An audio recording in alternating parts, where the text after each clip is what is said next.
버지니아 애난데일에 위치한 워싱턴 새한장로교회 한창훈 담임 목사님의 주일 설교 말씀입니다.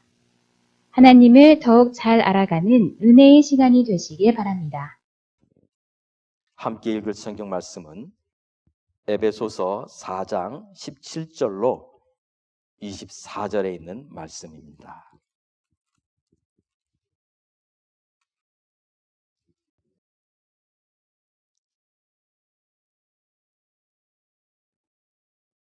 같이 읽도록 하겠습니다.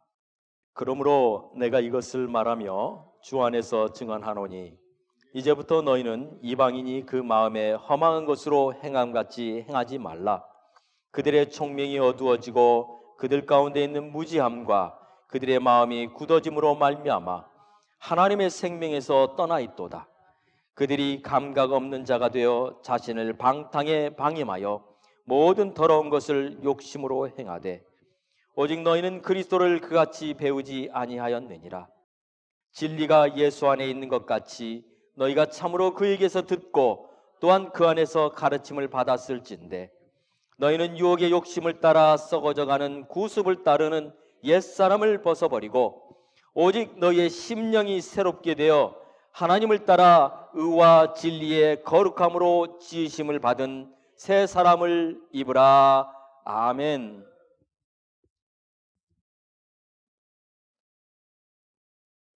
여러분, 한번 제가 묻겠습니다.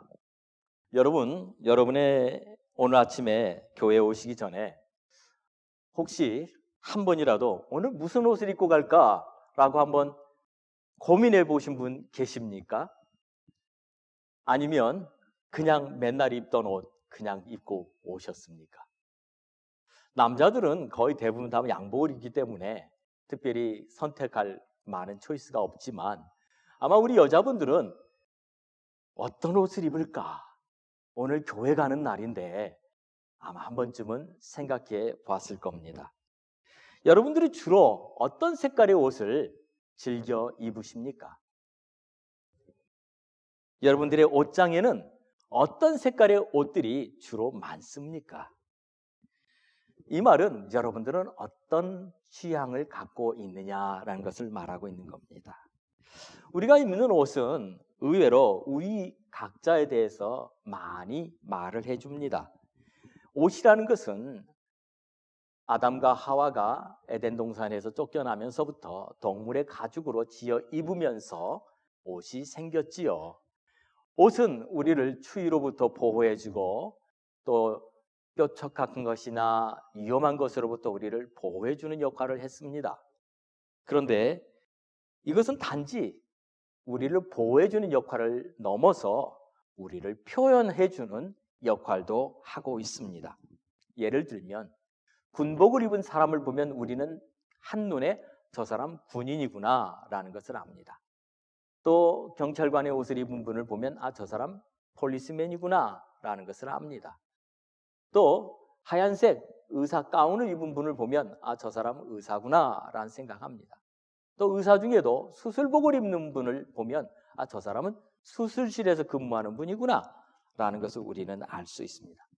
옷이라는 것은 단지 그냥 우리를 보호하는 것을 넘어서 우리가 누구인지도 보여주는 겁니다.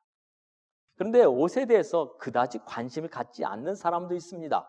예를 들면 작고하신 애플의 창시자 스티브 잡스, 그 사람은 항상 검정색 그 라운드 넥을 가지고 있는 티셔츠를 입었습니다. 또 그 페이스북을 만든 마이크 저커버그라는 사람은 회색 그 티셔츠를 늘 입었습니다. 그 사람들에게 나중에 누군가가 물어봤습니다. 그 사람들 똑같은 옷만 입고 다녀요. 그래서 나중에 물어봤어요. 근데 알고 보니까 그 사람들은 옷이 없어서 그걸 입고 다니는 게 아니라 너무 바쁜데 무슨 옷을 입을까 고르고 싶지 않아서, 거기에 시간을 보내고 싶지 않아서, 그래서 똑같은 옷을 여러 개를 만들어 놓고 그것만 입었다고 합니다. 옷이라는 건 사람의 생각까지도 담고 있는 것이죠.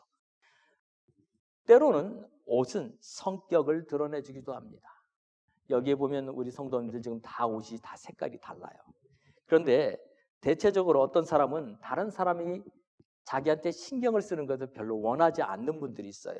남의 이목을 받고 싶지 않는 분들은 색깔을 튀지 않는 색깔을 좋아합니다. 주로 어둡거나 검정색을 입습니다. 아마 한국 분들이 대부분 그런 것 같습니다. 또 옷은 마음의 상태도 보여줍니다. 정장을 딱 입고 있으면 사람이 행동도 말도 조심하게 됩니다. 좋은 예가 예비군들입니다. 예비군 훈련을 받으러 가면 예비군들은 전부 군복을 입고 오는데 사실은 그 사람들은 사회인이죠. 그 중에는 대학 교수도 있고 변호사도 있고 또 그 중에는 아주 훌륭한 직업들을 가지고 있는 분들이 많아요. 그런데 예비군 복만 입으면 그 사람들은 다시 군바리로 돌아가는 거예요. 왜요?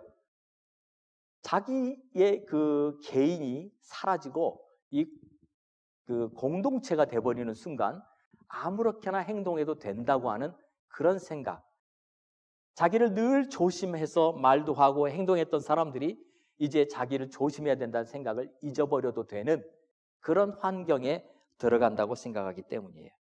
옷은 사람들의 생각을 말해주고 있는 것이죠. 그런데 최근에 이 옷에 대한 연구들이 많이 일어나기 시작했습니다.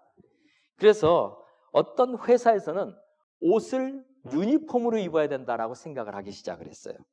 그냥 아무거나 입고 오는 게 아니라 우리 직원들은 똑같은 옷을 입어야 된다.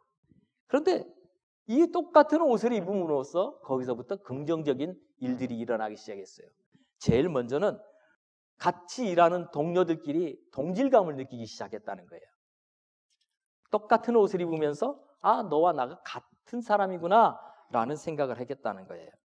두 번째는 동료들 간의 경쟁의식이 사라졌대요. 매일 아침마다 무슨 옷을 입을까? 이 옷을 입으면 누가 뭐라 그러겠지? 이 옷을 입으면 좀 더 낫겠지? 이런 생각을 할 필요가 없어졌다는 거예요. 누가 나에 대해서 말할 필요도 없도록 똑같은 옷을 입기 시작했다는 거예요. 아마 우리 교회에도 성가대가 성가복을 입습니다. 근데 그것이 아마 중세부터 시작된 것일 거라고 생각합니다. 근데 두 가지가 있죠. 하나는 통일성을 보여주는 것이기도 하지만 또 하나는 성가대 앞에 서면 사람들이 다 쳐다보잖아요. 근데 저 사람은 어떤 옷을 입었고 저 사람은 어떤 옷을 입었다라고 하는 것으로 사람을 판단하죠. 그런 모든 것으로부터 자유케 되는 것이죠. 똑같은 옷을 입음으로써. 또 어떤 기업에서는 유니폼을 입고 나니까 기업 경쟁력이 살아나더라라는 이야기를 해요. 사람들이 소속감을 느끼게 되니까 일도 더 잘하더라는 거예요. 또 이런 면도 있습니다. 페덱스라는 회사는 여러분 페덱스 배달원들이 입는 옷 보세요. 그 옷은 자주 새 옷을 그렇게 입죠. 그리고 거기에 페덱스라고 하는 로고를 붙여놓습니다. 그래서 이 사람들이 물건을 들고 누군가의 집 앞에 갈 때 그 사람들이 그 옷을 입고 갔기 때문에 의심을 하지 않아요. 아, 저 사람 페덱스 직원이야. 그럼으로써 그 회사에 대한 신뢰를 주기 시작했다는 거예요. 옷에 대해서 우리가 한번 생각해 보니 옷은 참 많은 것을 우리에게 가르쳐 주고 있습니다. 그런데 이 옷에 대해서 성경에도 관심을 가졌던 사람이 한 명 있었어요. 누구냐면 사도 바울이었습니다. 사도 바울이 오늘 우리 본문에 이렇게 말해요. 사도 바울은 패션 디자이너가 아니었습니다. 옷을 수선하는 사람도 아니었어요. 그 사람은 천막지기였습니다. 그런데 오늘 본문 4장 22절에 보면 너희는 유혹의 욕심을 따라 썩어져가는 구습을 따르는 옛사람을 벗어버리고 라고 말해요. 여기서 벗어버린다는 말을 put off old self라고 말해요. 옷처럼 벗어버린다 그러겠어요. 또 24절에 보면 하나님을 따라 의와 진리의 거룩함으로 지으심을 받은 새 사람을 입으라 그랬어요. Put on the new self라고 그랬어요. 새로운 옷을 입으라라고 말을 했어요. 여기서 말하는 옛사람이라는 것은 옛사람의 옷을 벗어버리라라는 것은 나의 옛 자아를 말하고 있는 것이죠. 또 새 사람의 옷이라고 말하는 것은 삶이 변화된 이후에 나의 자아를 말하고 있습니다. 이 말은 더 이상 예전의 행실을 반복하여 살아가지 말라고 하는 바울의 당부입니다. 예수님 만나기 이전에 세상 사람들처럼 살아가지 마라라는 것이에요. 이제는 예수님을 만났으니 변화된 삶을 살아가라라고 말하고 있는 것이죠. 그러면서 바울이 사용한 것이 옷이라는 것이에요. 옷을 입고 옷을 벗고. 그 시대, 바울이 살았던 그 시대는요, 옷은 어쩌면 지금보다 더 중요했는지 몰라요. 옷은 그 사람들의 신분을 보여주는 하나의 상징이었습니다. 이 에베소 교회에 수많은 사람들이 살았을 거예요. 수많은 다양한 민족들, 세계 곳곳에서 왔던 사람들이 이 에베소라는 곳에 살았어요. 에베소는 아데미 전각이 있었던 곳이고, 그 아데미 전각은 아시아의 은행이라고 할 정도로 부유한 곳이었습니다. 사람들의 삶은 더 이상 물질로 인해 고통당하는 사람은 없었어요. 그런데 그들의 한 가지 서로를 비교할 수 있는 것은 신분이었습니다. 저 사람은 로마 시민권자냐? 저 사람은 주인이냐? 저 사람은 종이냐? 저 사람은 노예냐? 그 사람들의 신분에 따라 옷이 달랐습니다. 그 사람의 옷을 보면 저 사람이 얼마나 높은 사람인지를 알 수 있었던 것이죠. 그래서 바울은 그들에게 다른 것으로 얘기하는 게 아니라 옷으로 얘기를 해요. 어떤 옷이요? 진리와 의의 거룩함으로 만들어진 옷이라는 거예요. 이 옷이 뭐예요? 새 사람의 옷이에요. 이 새 사람의 옷을 입으려면 무엇을 해야 된다고요? 두 가지입니다. 첫 번째는 옛사람이라는 옷을 벗어버려야 된다는 거였고, 두 번째는 마음을 새롭게 해야 된다는 것이었습니다. 여러분, 이 시간 옛사람이라는 게 도대체 뭔지 한번 생각해 보고 싶습니다. 옛사람이라는 것은 내가 내 삶의 주인이 된 사람을 말하는 것이죠. 여러분, 지난주부터 제가 이 부분을 이 사형리에 나오는 그 소책제에 나오는 세 가지 그림을 가지고 여러분에 설명을 드렸어요. 오늘도 한번 보여주시면 좋겠습니다. 저기에 보면은 첫 번째 맨 왼쪽에 있는 사람은 예수 그리스도 밖의 사람이에요. 예수님 아직 만나지 못한 사람이에요. 누가 나의 인생의 주인입니까? 나입니다. 내가 내 인생의 왕좌에 앉아 있어요. 예수님 내 삶에 없어요. 두 번째 그림은 예수님을 만난 사람이에요. 예수 그리스도 안에 있는 사람이에요. 그러나 문제는 내가 나의 주인인 사람이에요. 인생의 왕좌에 누가 앉아 있어요? 내가 앉아 있어요. 예수님은 내 주위에 있는 하나의 존재일 뿐이에요. 예수님은 압니다. 그러나 나의 주인은 아니에요. 세 번째 있는 그림은 예수님이 내 삶에 들어왔을 뿐만 아니라 내 삶의 왕좌에 앉아 계신 주인이세요. 주인이세요. 이 삶을 말할 때 첫 번째와 두 번째 사람이 어쩌면 옛사람이라고 말할 거예요. 옛사람의 옷은 첫 번째와 두 번째 사람. 그리고 마지막 세 번째 그림이 바로 새 사람의 옷을 말하고 있는 거라고 설명할 수 있을 것 같아요. 여기서 말하는 그 첫 번째 사람, 두 번째 사람은요, 어쩌면 육의 사람이에요. 고린도전서 15장 46절에 바울은 이렇게 얘기해요. 너희는 먼저는 신령한 사람이 아니요 육의 사람이요 라고 그래요. 육에 속한 사람이에요. 내 생각과 내 모든 것이 육적인 생각을 하고 사는 거예요. 이 세상에서 무엇을 먹을까? 무엇을 마실까? 어떻게 살까? 물론 이건 중요한 문제예요. 의식주의 문제 중요한 문제예요. 그러나 그것이 우리의 삶에 가장 중요한 건 아니에요. 두 번째는 이 옛사람은 예수와 함께 십자가에 못 박혀야 될 옛사람이에요. 로마서 6장 6절에 우리가 알거니와 우리 옛사람이 예수와 함께 십자가에 못 박힌 것은 우리의 옛사람이, 우리 옛사람은요 예수님께서 십자가에서 돌아가실 때 함께 죽은 자예요.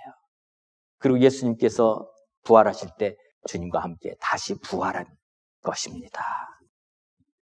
바울은 이 옛사람에 대해서 오늘 본문에서 이렇게 말해요. 17절에 보면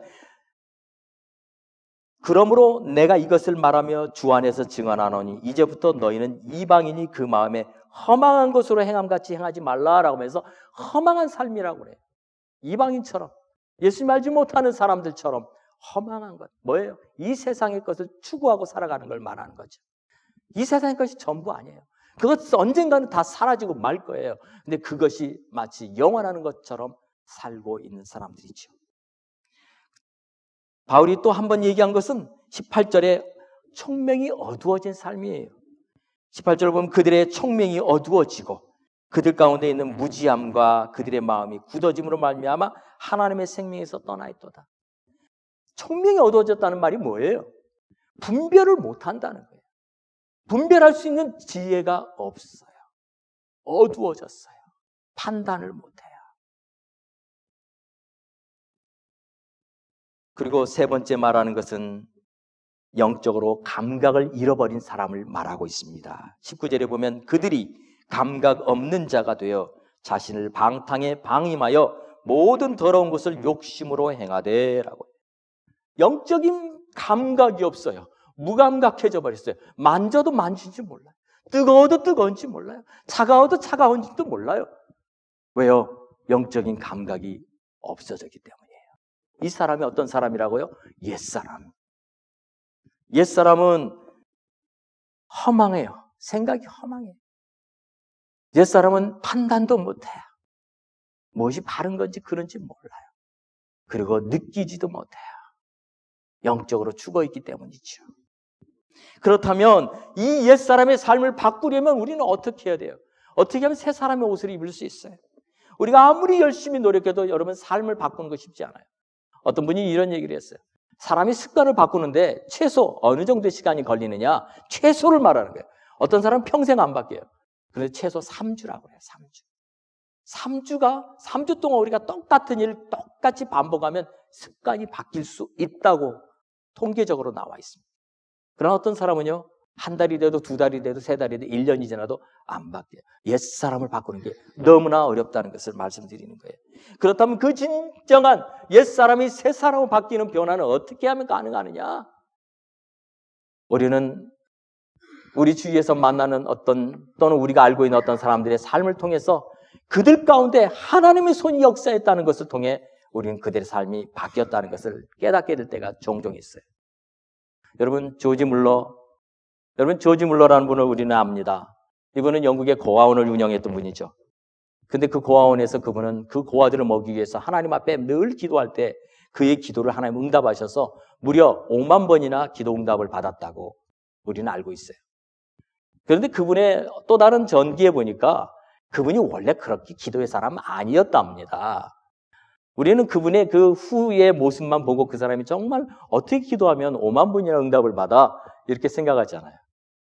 근데 그분이 원래 거짓말장이었대요. 그분 도둑질을 잘했대요. 그분의 전기를 누가 썼는데 보니까 거기에 이렇게 써 있었어요.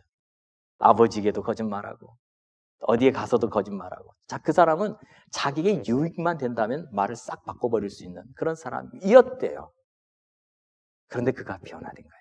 어떻게 변화됐는지 그 전기를 보니까 자기의 친구가 어느 날 어떤 기도 모임에 데리고 가요.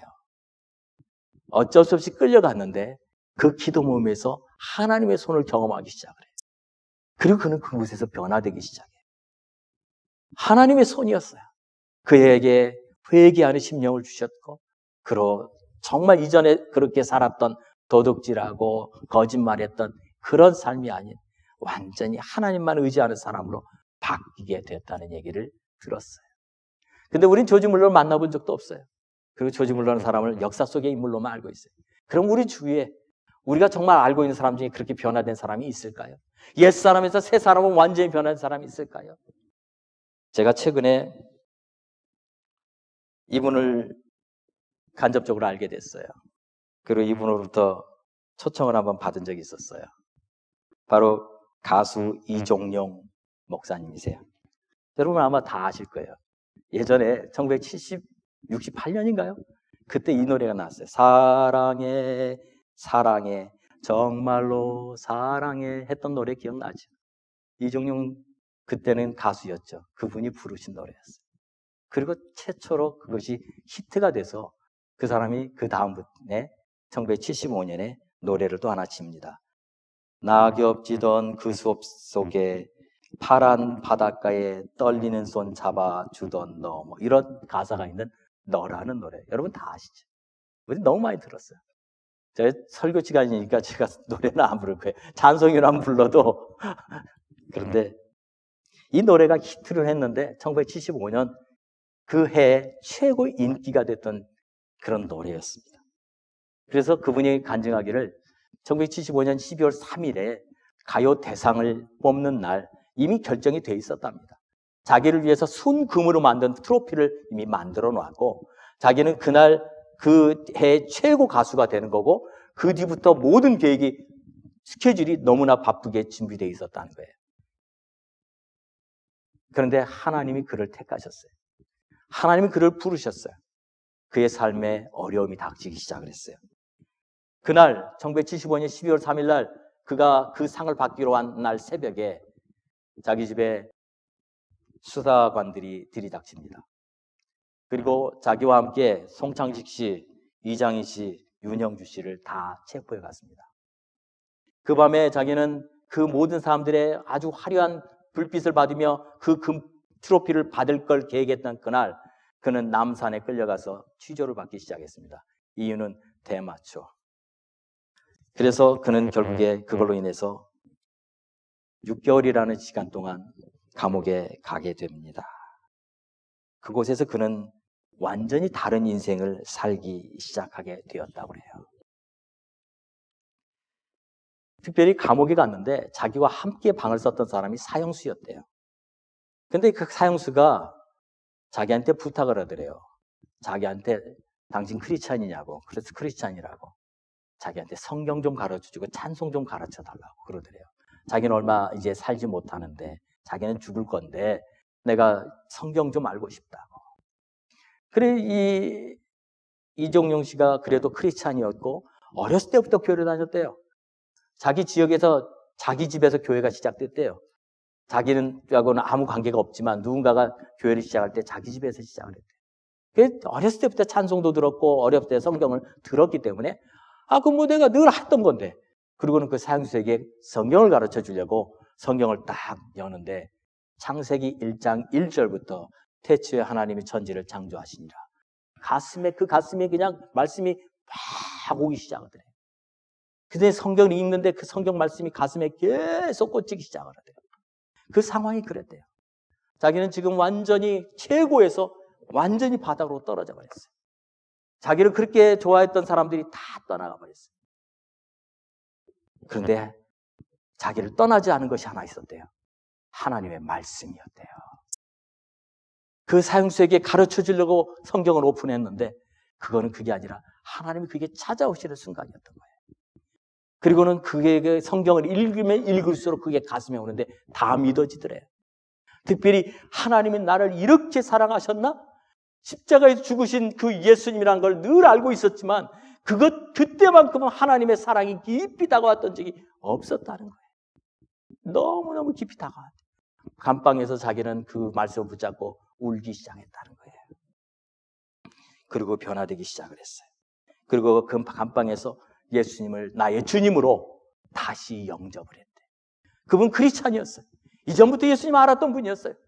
그런데 아니, 그 감옥에서 그는 예수님을 나의 구주라고, 나의 주님이라고, 내 인생의 왕자에 예수님을 모셔놓겠다고 결단했다는 거예요. 이전까지는 예수님은 내 삶의 한쪽에 있는 거였어요. 내가 내 삶의 주인이었어요.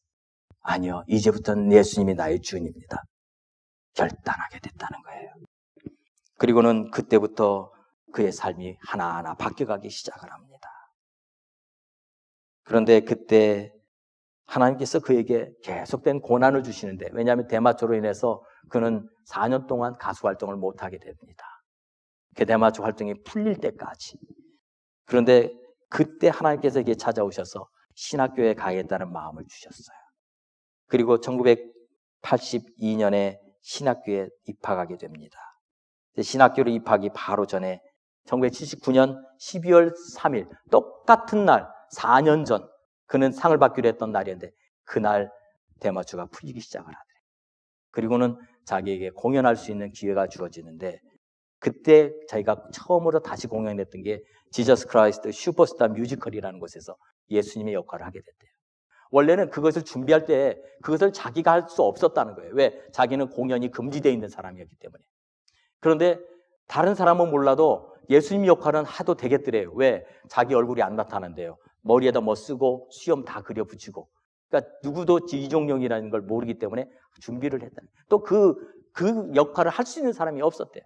그런데 그걸 하기 바로 전에 갑자기 대마초 사건이 풀려지면서 할 수 있게 됐다는 거예요. 그걸 딱 끝나고 났는데 이제 여기저기서 막 연락이 오기 시작을 하더래요. 근데 자기의 마음은 이미 결정했대요. 주님의 일을 하기로. 내 평생 주님만 섬기기로. 그리고는 그가 지은 노래가 이거였어요. Happy Birthday to You라는 노래였어요. 겨울에 태어난 아름다운 당신은 물처럼 맑은 Happy Birthday to You라는 노래를 지었는데 그 노래가 바로 예수님께 드리는 노래예요. 예수님, 당신이 12월에 태어난 당신을 위한 노래입니다. 예수님께 노래를 불러드리고 그리고 난 참 바보처럼 살았군요. 그 노래를 그가 지어요. 그의 인생의 간증이었습니다. 그리고는 그는 이제 신학교에 들어와서 정말 아무도 없는 신학교, 한국 사람들이 하나도 없는 곳에 찾아갔대요. 그리고는 그곳에서 공부를 하면서 자기 인생의 새로운 길을 걷기 시작했다는 거예요. 그러면서 하나님 앞에 기도했대요. 하나님, 나는 어떻게 살까요? 어떤 교회를 할까요? 그러면서 기도하는 가운데 하나님 주신 교회가 LA 코너스턴 교회였어요. 그분은 LA 코너스턴 교회를 1993년에 창설을 해요. 그리고 그곳에서 이제 목회를 하는데 그분은 철저히 내가 하는 이 교회는 초대교회처럼 오직 하나님을 섬기는 교회, 그리고 정말 아픈 사람들을 섬기는 교회만 하겠다라고 마음을 먹는데요. 그래서 한동안은 다른 교회에서 사람들이 오는 것도 막았대요. 오지 못하게. 그냥 예수님 모르는 사람만 전도하게 했어요. 그런데 하나님께서 어느 날 그에게 지혜를 주시더래요. 어떤 지혜를 주시냐면 처음에 그 창립 기념 주일이 매년 10월이래요. 그래서 처음에 강사를 이동원 목사님을 모셨대요. 그리고 부흥회를 했대요. 창립 기념 부흥회. 두 번째는 하영조 목사님을 모셨대요. 그리고 창립 기념 부흥회를 하는데 이동원 목사님과 하영조 목사님이 제안을 하시더래요. 부흥회 하지 말고 목사님들 섬겨라. 그래서 생각해보니까 자기가 가수였기 때문에 여기저기 간증 집회를 많이 다녔는데 자기가 찾아갔던 그 교회들마다 보면 목사님들이 다 열악한 환경에서 목회를 하고 계시더라는 거예요. 심지어는 휴가 한 번 쓸 수 없는, 재정도 없고 아무것도 없어서. 그래, 하나님께서 그 화영조 목사님과 이동원 목사님이 주신 지혜를 가지고 기도할 때 그래, 목사님들 섬기자. 그때부터 미국이나 해외에 있는 선교사님들이나 목사님들을 이렇게 개인적으로 초청을 하기 시작을 했대요. 알리지 않고 개인적으로 초청을 하기 시작했대요. 그리고는 그분들을 모셔서 한 주간 동안 정말 그분들에게 쉼을 주고 그리고 그들과 함께 교제하면서 다시 리프레시를 하게 해서 재충전을 해서 돌아갈 수 있도록 그 일을 지금 18년째 해오고 있다는 얘기. 정말 창립 기념 주일 행사를 그렇게 했다는 거예요. 지금도 하고 있다는 거예요. 그전에는 창립 기념 주일 그러면 목사님들 모셔서 그냥 간증 부흥회하고 우리 성도들끼리 은혜 받고 끝났다는 거예요. 근데 이제는 그렇게 하지 않는다는 거예요. 이 창립 기념 주일을 우리끼리 잔치로 만드는 게 아니라 누군가를 섬기는 잔치로 만들어 가기 시작했다는 거예요. 저는 그 얘기를 듣고 너무 감동했어요.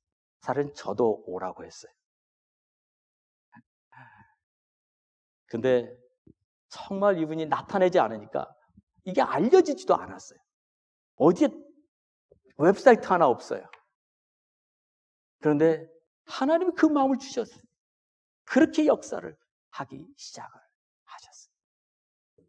여러분, 우리도 정말 그런 교회 했으면 좋겠습니다. 정말 섬기는 교회 했으면 좋겠어요. 그렇게 하기 위해서 먼저 우리가 옛사람이 아닌 새사람으로 우리가 바뀌어야만 할 수 있을 겁니다. 우리끼리의 잔치가 아니라 섬기는, 정말 나누는, 베푸는. 그래서 그분이 그런 얘기를 해요. 어떻게 그런데 그 많은 사람들의 그 목사님들의 모든 경비를 다 대줘요. 비행기값 다 대줘요. 호텔비 다 대줘요. 식사비 다 대줘요. 어떻게 그렇게 가능하냐? 성도들이 1년 동안 기도하고 준비한대요. 그게 그 교회의 가장 큰 행사래요. 성도들이 1년 동안 헌금한대요. 그것 위해서. 그리고 그것을 그 기간 동안 성도들이 휴가를 내가지고 섬긴대요. 얼마나 아름다운 동역이 이루어지는지 모른다라는 얘기를 하셨어요. 우리도 정말 우리가 섬기는 그런 교회, 정말 그런 교회가 되기를 바랍니다. 여러분, 이분의 간증만 들으면 그럼 모든 사람이 다 그렇게 할 수 있을까? 할 수 있으면 좋겠지만, 그리고 모든 사람들이 다 그렇게 변화될까? 그렇게 변화되면 좋겠지만 사실은 쉽지 않아요. 근데 여러분, 어떻게 하면 예수님을 내 삶의 주인으로 모실 수 있고, 어떻게 하면 내 옛사람을 벗어버리고 새 사람으로 우리가 옷을 입을 수 있을지 고민하는 한 자매의 간증을 들었어요. 호주에 있는 어떤 교회에 중국 자매가 한국 교회를 다녀요. 그 자매가 이렇게 간증을 했어요. 뭐라고 간증했냐면, 자기는 자기를 변화시켜 보려고 무척 노력했대요. 그가 쓴 간증을 제가 읽어볼게요. 저는 늘 저의 나쁜 기질이나 결함을 없애거나 고치고 싶었습니다.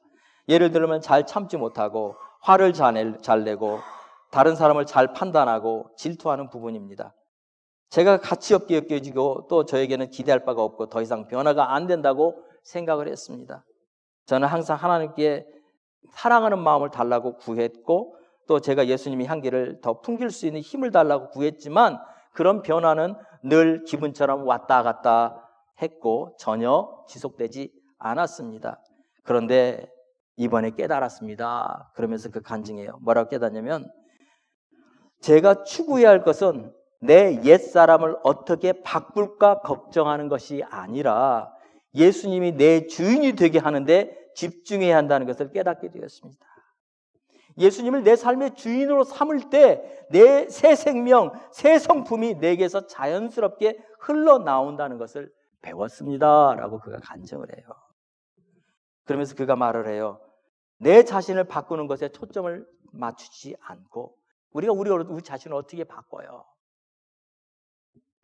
내 마음에 계신 예수님을 주인으로 모시는데 초점을 맞추는 것을 깨달았다고 간증. 그래요, 여러분. 새 사람 입는 것은요, 옛 사람을 우리가 벗어버리려고 아무리 노력해도 여러분 우리 안에 있는 옛 성품이 하루아침에 바뀌지 않아요. 그런데 중요한 건 이거예요. 옛 사람의 포커스를 붙이지 말고 새 사람으로 옷 입는 데 포커스를 주는 거예요. 뭐예요? 예수님을 내 삶의 주인이라고 날마다 고백하고, 주님 내 삶을 다스려 주세요. 주님이 내 인생의 왕자에 앉아 계세요. 나는 거기에 순종하며 따라가겠습니다라는 것에 초점을 맞추는 거라는 거예요.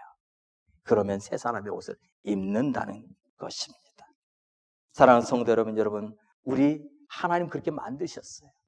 우리 안 변할 것 같죠? 아니요, 변합니다.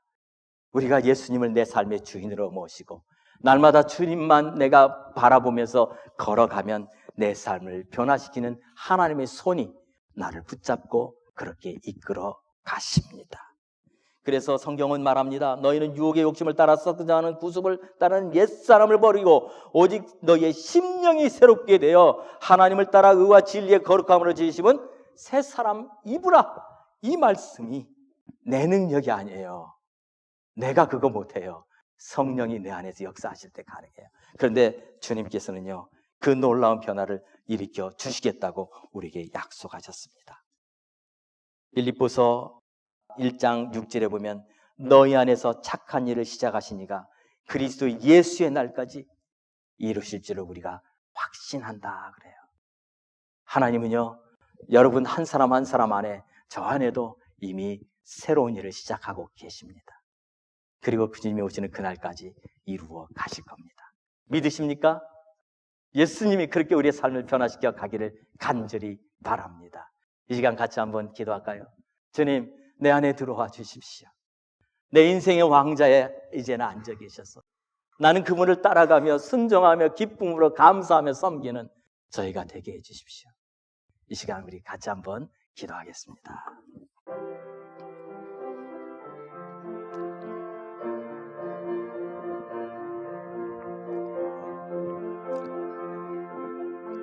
살아계신 아버지 하나님, 내 안에 오셔서 우리를 날마다 새롭게 하시는 주의 놀라운 은혜를 하나님 우리로 경험하며 살게 하여 주시옵소서. 아버지, 하나님 우리의 능력이 아닌 예수 그리스도의 은혜가 오늘 우리를 붙잡아서 우리의 삶을 새롭게 하시는 그 역사가 우리 가운데 날마다 일어나게 하여 주시옵소서. 하나님, 옛사람, 험악한 삶, 아버지 하나님 이 세상의 삶, 아버지 하나님 영적으로 감각이 무뎌진 삶, 영적으로는 분별력도 잃어버린 삶, 아버지 하나님 십자가와 함께 죽어버려야 할 그 옛사람에 우리에 묶여있지 않게 하시고 오늘 예수 그리스도 안에서 우리를 변화시켜 가시는 주님의 놀라운 은혜로 새 사람을 입고 그 새 사람으로 새롭게 되어지는 저희들 되게 하여 주시옵소서. 하나님, 이제까지는 우리가 우리 자신들만을 위해서 살아왔다면 이제는 주님을 위해서 살아가는 저희들 될 수 있도록 은혜 베풀어 주시옵소서. 그렇게 역사하실 주님을 신뢰하며 우리 특별히 한 사람 한 사람에게 찾아와 주시기를 간절히 바라고 예수님의 이름으로 기도하옵나이다. 아멘.